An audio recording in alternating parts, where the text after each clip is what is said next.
What's going on, everybody? We are live from Mindset Monday. I am here with my co-host Dave. Dave, what's going on, bud? Jonathan, what's up, buddy? How are you, my man?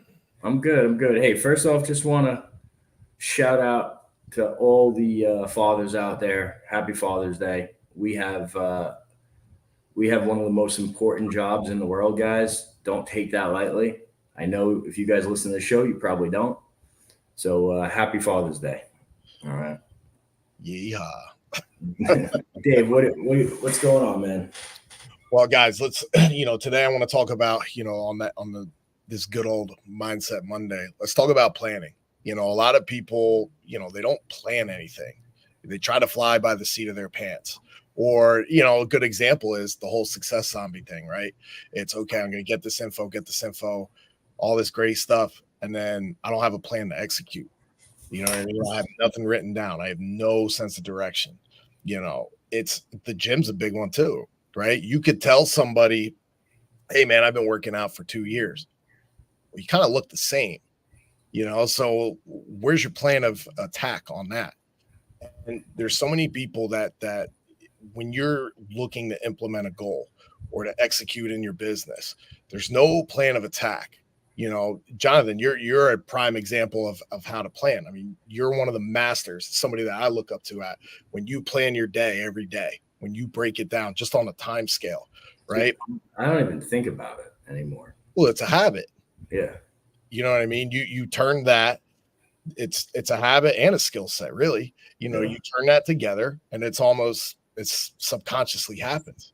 Yeah. And it's go ahead. You want to touch on that a little bit? Well, I do. I think a lot of times when people make plans, where I think people always get it right is they always start with the end goal. Okay, what do you want? That's if you know what you want, the rest is easy, right? Where people fall or fail is they don't realize what it's going to take to get from point A to point B. So if you can pick out point B, great. But you have to get better at figuring out what the path is from A to B and breaking it down into these smaller, attainable bites, if you will. How do you eat an elephant one bite at a time? Well, how do you plan for shit? One step at a time. Okay.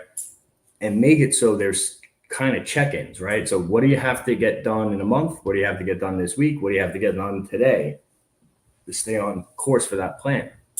And if you can do that, you're going to have a much higher likelihood of actually achieving it. Plus, if you're off base, you're going to know you're off base sooner because the things and timelines and deadlines aren't matching up. Okay, so then you might have to put a little bit more time, effort, and energy into it to hit that goal on time. Okay, so I think that's a big part that people miss when you're trying to plan and get ahead and put something together that's actually going to achieve the outcome that you want. What else you got on that, Dave? Well, and I also think too, when you do start to create that habit of planning, the only expectation that you should have, yes, you should expect to win and dominate, but in between point A to point B, it's not going to be a straight linear path, right? No. It's going to be all over the place. You're going to have great days. You're going to have bad days. Things are going to work. Things are going to shit, but you have to expect that. So when you are implementing a plan to go in a certain direction, it is not going to be smooth sailing. I can promise you that. And a lot of times that's where people, they fall off. They fall off, man. That moment of one little piece of adversity, I'm done, man. That's it. Yeah, but think about this, dude. I'll give you guys a great example.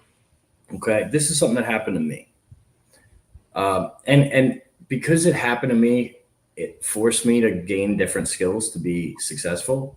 But looking back at it, knowing what I know today, it's kind of silly. So I'll give you guys a great story from my personal life. So I tried to market, okay, at some point. Let's say 2015, 2016, I set up the whole Facebook account, tried to market, and I just wanted to learn. So I was running affiliate offers at the time, and it got my account banned, okay? Now, looking back, if my goal was to learn how to market so I could grow my own business back then, and that happened, the easiest thing to do, the most logical thing to do, at that point would have been, okay, how do I get my account back? How do I get it unbanned? And then how do I pay someone to teach me how to do this thing?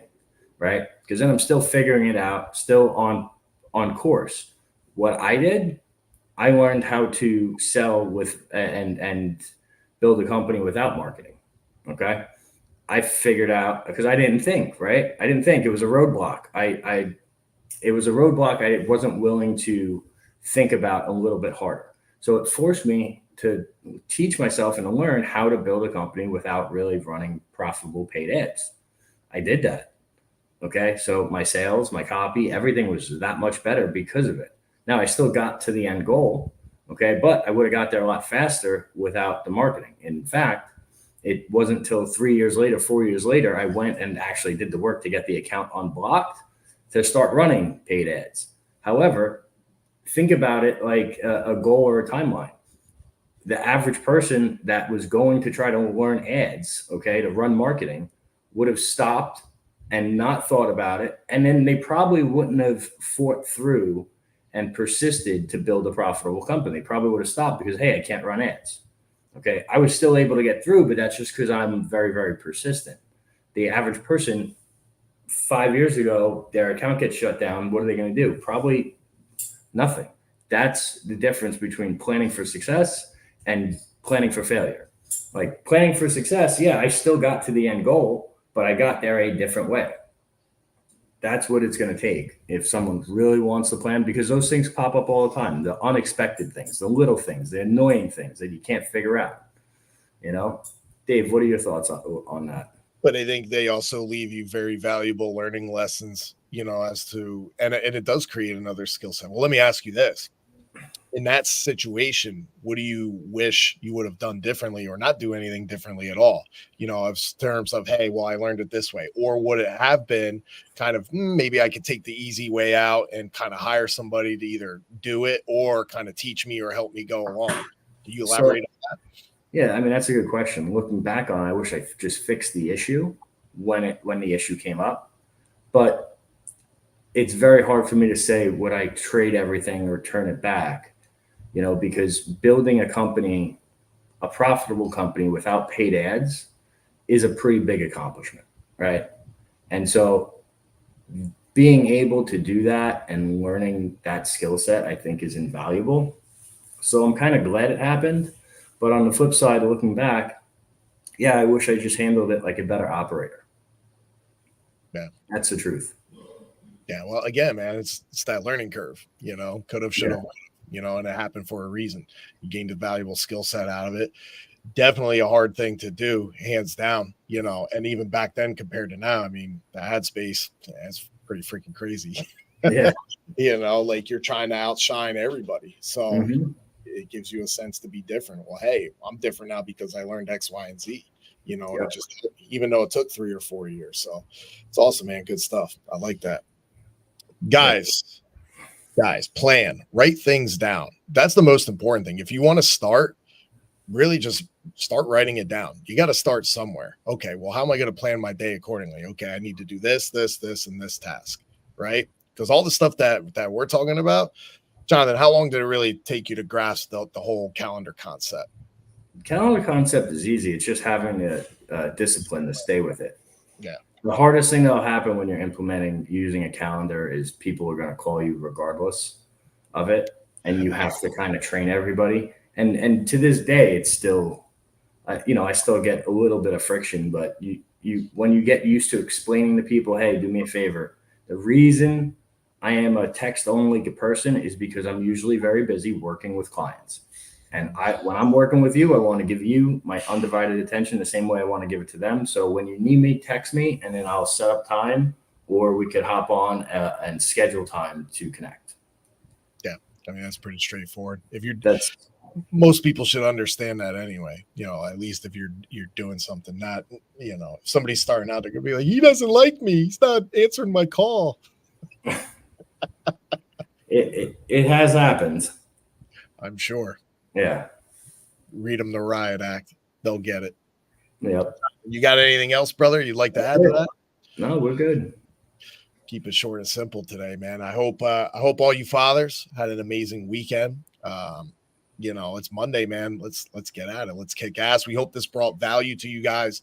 Please do us both a favor. Please comment, like, share, send this to somebody that you think that can hear it. And signing off today. We will see you guys on Financial Fitness Friday. Take care, guys. Be great, y'all.